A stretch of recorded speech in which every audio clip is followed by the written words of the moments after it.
Winter is here.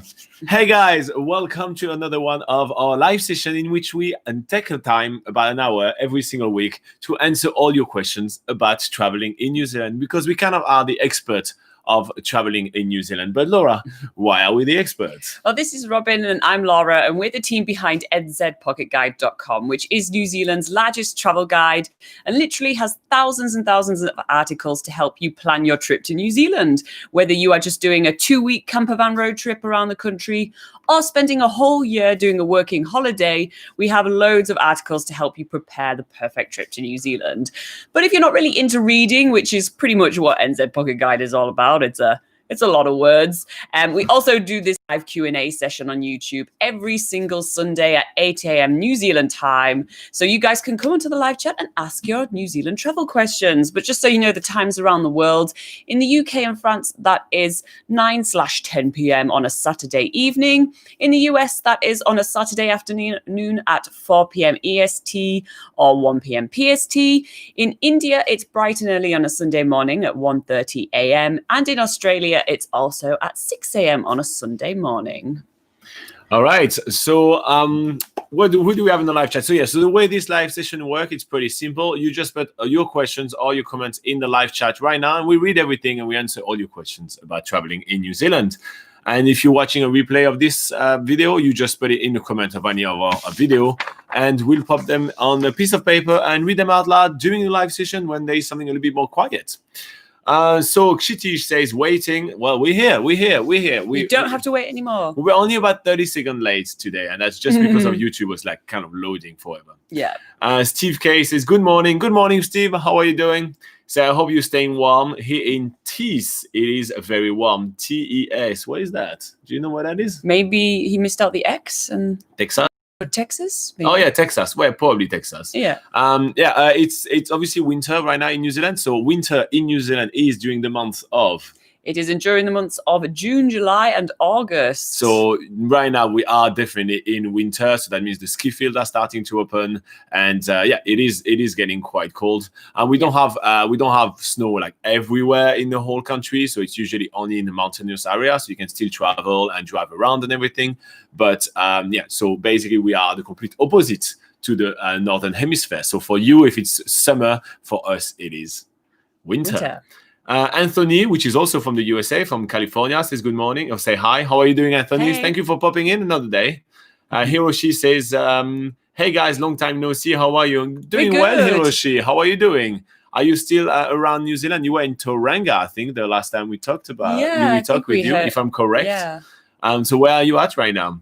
Steve K said you're correct. It was Texas. Yay. And Abdel Raham El Mowafi, I'm sorry, says hi. Hi. How are you guys doing? So, while you guys are getting warmed up and asking us some questions, we actually did receive some questions during the week. So we'll go through that. And we actually have quite an interesting question from Patricia. So Patricia says, hey both, thank you so much for all your super helpful video. I've got a question. I will be traveling around New Zealand by car rental. Will I be able to see everything I want, or will there be a few places that I can go to?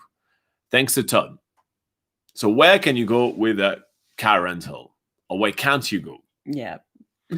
All right, Patricia. So it's a really good question. There are some fine prints in your car rental agreements in which you will have to abide by, and that may restrict a few areas you go to while in New Zealand. But there are also some areas which are either from the Department of Conservation, which therefore have a concession and only selected amount of tour operators can take you to, or there are some places which is just not convenient or not fun at all to go by car. And so for this reason, we would recommend going by bus. So while answering your question, we'll go through all of those different options. But first up, let's talk a little bit about some conditions from your car rental, and especially from the car rental insurance that goes alongside with it.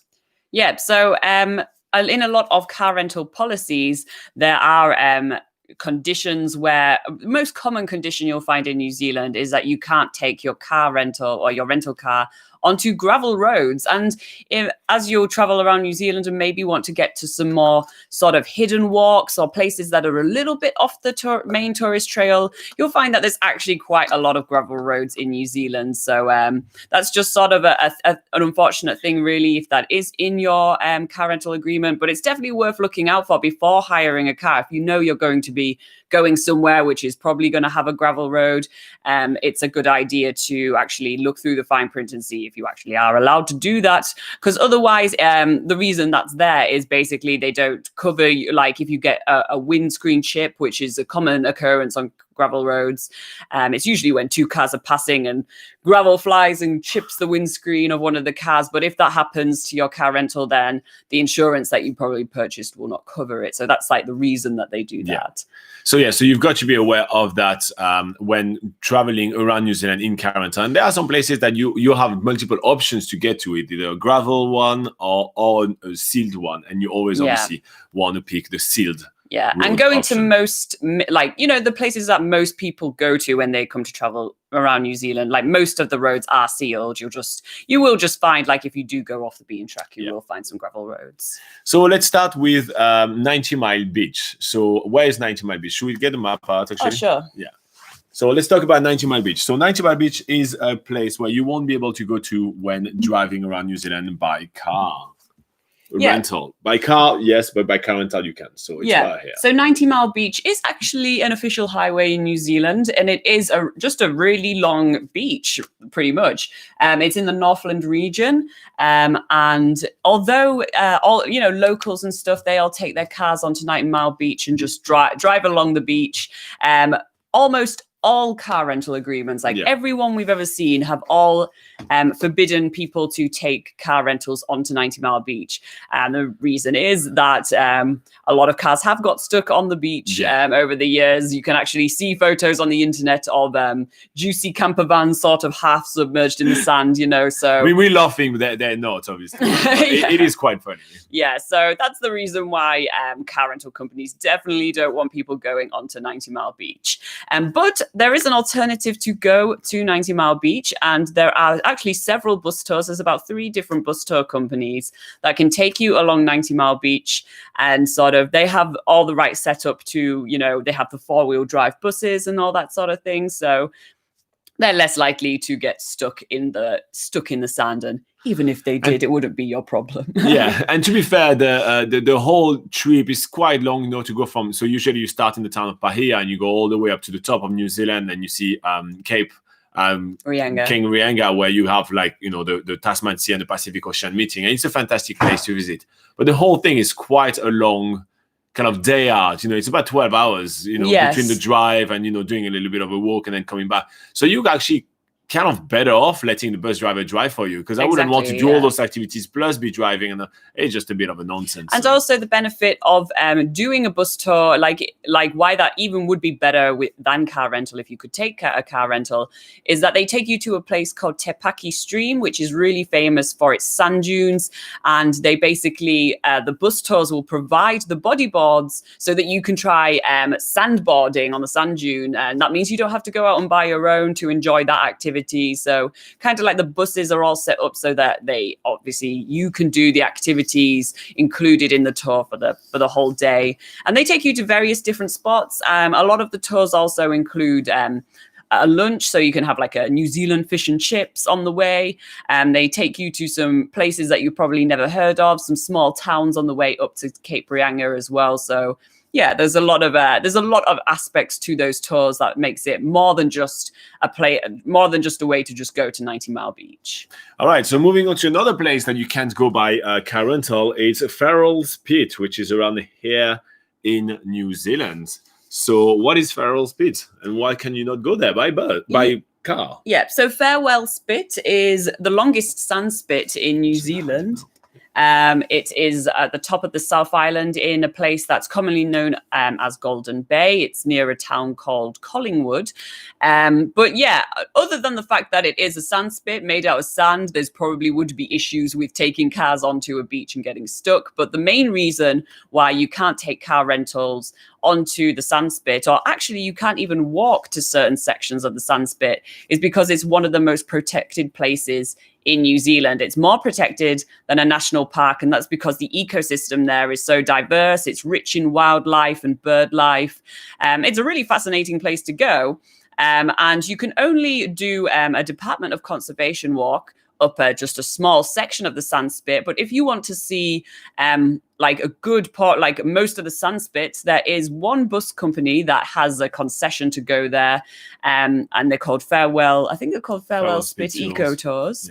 Yeah. So yeah, you get on a bus and you're with this really knowledgeable guide who has been doing this bus run, and his family's been doing mail runs to the old lighthouse keepers on the Farewell Spit for years. So yeah, so this guy knows a lot about Farewell Spit, and you're very likely to see wildlife like seals. It's a super fun tour. Yeah. Actually, you can see, 90 Mile Beach, you can see us doing the tour on the video right here on this channel. You can also see us doing the Farewell Spit tour as well, so you can see what it is like and why those places are so exceptional. Yeah. So yeah, that's just the one place where it's like, not only can you not access by foot, you can't access by car rental, and the only way basically to see Farewell Spit properly is on this one bus tour. So yeah, even if you were to walk, there is actually at some point there's some sign that says you need to stop walking now and just walk back. So it's kind of an interesting place in New Zealand. Yeah. I like this question. We actually get to cover places that we don't usually talk too much about. Exactly. I like it. So the next place we're going to be talking about is Skipper's Canyon. So same name, Skipper's Canyon. You can't get there with your car rental, but you can get there by bus. Yeah. So the reason you can't go there with your car rental... Skipper's Canyon is around Queenstown. I don't need to show people where Queenstown is. So yeah, Skipper's Canyon is really close to Queenstown. It's literally about a 20-minute drive from the town. But the reason car rental companies don't want you taking your car there is because it is notoriously known as one of the most dangerous roads in the world. Mm-hmm. It's a very steep, it's a steep road. It's a very narrow road, and it's basically going on the edge of a canyon sort of wall. And it's a bit of a sketchy drive. You probably wouldn't want to drive it yourself anyway. So the best way to access the notorious Skipper's Canyon Road is by one of the actually many bus tours or even four-wheel drive tours that can take you there. The really cool thing about Skipper's Road is that this is the place you need to go down to access some of the jet boat tours in Queenstown and some of the whitewater rafting tours. So if you go on Queenstown rafting, if you're doing a Queenstown rafting tour, you'll be taking this road to get to your sort of put-in point with the rafts, and taking a bus, carry it like with a trailer full of rafts down this road is quite the adventure. It's probably more scary than the adrenaline activity itself. Yeah. Alternatively, if you go on Skipper's Canyon Jet or Skipper's Jet, not quite sure what their name is, Skipper's Canyon Jet, we'll say, they also take you down that road in order to get to their sort of jet boat section of the river. But otherwise, Nomad Safaris, which is a four-wheel drive tour around Queenstown, that's one of the places that they visit on one of their tours. So you get to also learn a little bit about the history of the canyon as well, because it used to be a mining area. So yeah, that's what you can sort of do at Skipper's Canyon, but in short, you can't take your car rental down there. And you can see us doing those activities as well. And you can see all those videos of us doing the Skipper's Canyon jet roads about 3 times. I think we did it with the rafting, we did it with Nomad Safari, we did it with the jet boat. So yeah, we've been there a few times, and you can see this on video on the channel. So yeah, just type Skipper's Canyon. Yeah. Another place you can't go by car is Nevis Road. Yes, the Nevis Road. This is in Queenstown as well. Yes, this is also in Queenstown, or just outside Queenstown, and this is the access road to get to the Nevis Canyon. And if anyone knows about bungee jumps in New Zealand, this is actually where New Zealand's highest bungee jump is located, the Nevis Bungee, and also the Nevis Swing. There's like a huge sort of swing across the canyon, and the catapult as well. Oh, they have the catapult now as well. Yes, so if you're nuts, you get there. Basically. So yeah, this is, and the only way, there's no like public access for cars. You can't take your car rental there. The only way you can get there is basically you book your bungee jump or your canyon swing or your catapult in Queenstown in the town centre, and then they have a bus that comes and picks you up, and that's the only way that you can actually get to the Nevis Canyon. And it's again one of those little bit of a dodgy roads where you wonder how this bus is fitting down such a narrow road. But yeah, that's another Somehow place. it works. It somehow it does work, and again, it is questionable whether that is the adrenaline activity rather than the bungee jump you're heading to. No, the bungee jump is worse. No. Yeah. All right, and so before we go back to all of your questions, guys, we're going to cover one more item on this list, and it's an area that is just way easier to get to by bus rather than going with your own car rental, and that will be in North Coromandel, which is this area right here of New Zealand. Yeah, so in the Northern Coromandel area, like everyone will have heard of places like Hot Water Beach and Cathedral Cove, but right in the north of the Coromandel Peninsula, there is this like amazing landscape to discover. There's walks, there's campgrounds, there's nice farmland with lots of sheep, a beautiful coastline, but yeah, not many people think to go there. And also maybe the main reason is because actually the road to get up there is a very narrow gravel road. So first of all, your car rental agreement might not allow you to go on the gravel road to go up there, but otherwise you might also not feel super confident driving on such a narrow road, sort of on the sometimes you're on the cliff sides along the coast. So, you know, if you feel a little bit apprehensive about doing that drive, then there is a really cool tour company called Coromandel Adventures that can take you up the Northern Coromandel area and take you to some beautiful places. And there's the Murawai Walk, which is really, really awesome. You have beautiful scenery around you. There's also Fletcher's Bay. So it's another really good like sort of sweeping beach. And the beauty of going to that area is that it's a part of the Coromandel that you rarely see anyone on. Yes. So you can sort of experience like a part of that really. Even on the video where we did the tour, first we saw no one for the entire tour, and we were the only one on the tour. So we had a whole driver to ourselves, a whole bus to ourselves. It was fantastic. Yeah. So like the only thing you'll see there are like in terms of things that are alive, and probably not the best way to birds. There's a duck there. There's some sheep. So, you know, if you want to experience sort of like a quiet corner of New Zealand, the Northern Coromandel area is definitely a really cool place to check out. And you can check out a video of us doing this activity on this channel as well. We've done quite a lot of activities. All right, so I hope that this answered your question, Patricia. If you guys have any follow-up question on that, just put them in the comment section of this video, and we'll be able to answer them for you guys on video every single week. Otherwise, join us during one of our live sessions, which is on Sunday every single week at 8 a.m. New Zealand time. Check out what time it is in your side of the world. Or you can check out www.nzpocketguide.com, which is our website and the largest travel guide to New Zealand. It's all free for you guys, so it's awesome. Now let's go back to the live chat. We have Dylan Taylor that says, "Thank you very much for the donation, mate. That's really generous of you." And he said, "Hello, will Americans be able to travel in December?" So we actually just done a video last week with our prediction for the opening date. So there has been no chatters about opening the borders to the US. So what New Zealand's going to do is that they're going to be opening borders to countries just one by one. It's not going to be like, oh, we just open the country to everyone in one go. And they're going to be extremely, extremely cautious, right? I'll go in depth why they're going to go. They're going to be extremely cautious in the video that I'm going to give you a link in a minute. But in short, New Zealand started allowing citizens to come back to New Zealand for special reasons, like funerals and everything. Yeah. And this week or last week, we got 2 people that came back and they went to their funeral and they had coronavirus and they infected other people, and then it just restarted. And we were COVID free for a little bit, so they are super cold on letting people in. So that's the first thing. So New Zealand is currently working into creating a travel bubbles with some of the neighborhood country which have been doing really well. So for example, Australia is faring really well with the virus, so they're working with Australia right now to open the country, and we think that this is going to open only in about October. Then around like November, December, they're probably going to start opening some of the South Pacific countries. And we don't think that the US citizen will be able to travel to New Zealand in December. We think it's going to be in 2021. So that's our opinion only. There has been no official announcement. So I want to make that really clear, right? The government can announce anything tomorrow, and we don't know just yet. But our prediction right now is that it won't be that soon. Yeah. But if you do want to watch a video, I will actually give you the name of the video right here in the live chat, so you can just go on our video list. It's probably like 2 or 3 video down from like our newest videos. So if you click on video, you'll find it's like big yellow and red. But yeah, so I don't think you'll be able to travel in December, sadly.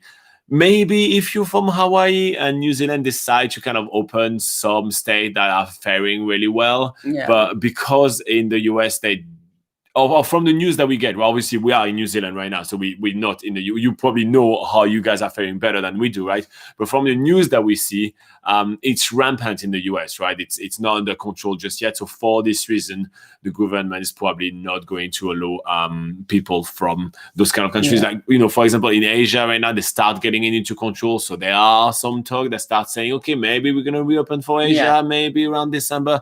But you know what I mean? Like even some countries that have eradicated the virus right now, there is chatters that it may happen by December. And so because right now in the US, it's still going on quite prominently, it doesn't look like it's going to be the case. And I'm really sorry for bringing bad news, right?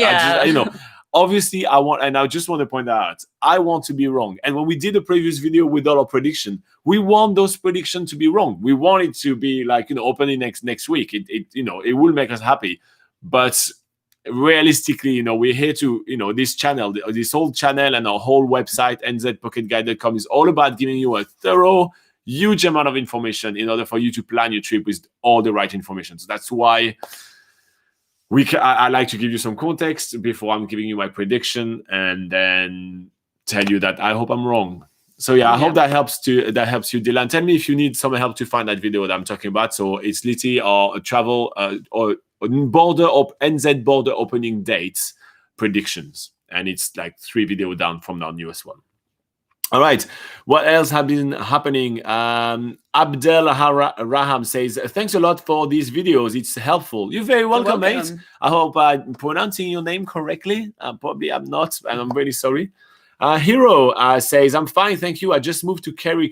Oh, nice. It'll be warmer there than it will be in the central North Island where we are right now. But yeah, Kerry is in the Northland, so it's Bay of Islands. On the North Island. It's pretty warm. Yeah, so it's really famous for its fruit picking and stuff. So is that the sort of jobs that you're doing over there? Because I know that you were looking around Te Puke before for fruit picking jobs. So maybe you've gone to Kerry for fruit picking jobs there. Adil says, good day, Robin and Laura. Good day. How are you doing today? Arjun says, happy to see you guys. Thank you very much for popping in another week, mate. That's awesome. Leo from Holland says, hello, Leo from... I guess Holland. Not all currents are accepted to travel by ferry from south to north and vice versa, or pay hundreds of dollars. So I think that you were referring about one-way fees, right? So one-way fees are a fee that car rental and camper van rental company, for that matter, will charge you for picking a car in one location, let's say in Queenstown, and dropping it off in Auckland, because they consider that they have to get someone to drive it all the way back, so they charge you a fee for that. There are also some car rental companies that just have a depot in Wellington, and they have a depot in Picton, which is where the ferry starts and finishes, and they actually get you to drop the car off, then you go on the ferry, and then they give you a car again. So there are some companies that kind of work in that way. But we actually do list on nzpocketguide.com the car rental companies as well as the camper van rental companies that don't have a one-way fee. So that allows you to save some money. So you could be traveling all the way from Christchurch to Auckland and drop your camper van in Auckland and not having to pay any extra fee. Or vice versa, you can drive all the way from Auckland all the way down to Queenstown